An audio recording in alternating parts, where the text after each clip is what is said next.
Jei pienas blogai putoja arba visai neputoja, pirmiausia pradėkite nuo pieno sistemos skalavimo. Ja rasite ekrane perbraukę į viršų po užrašu Milk Unit esančių po One Click Rinsing nustatymu. Spaudžiame mygtuką ir pieno sistema pradės skalautis.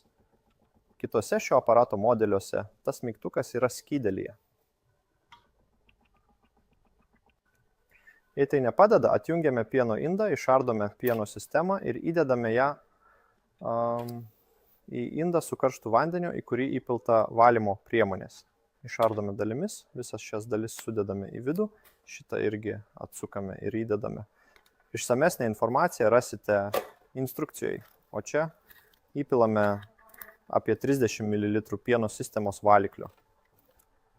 Ir taip paliekame visas šias detalės kelias valandas pamirkti.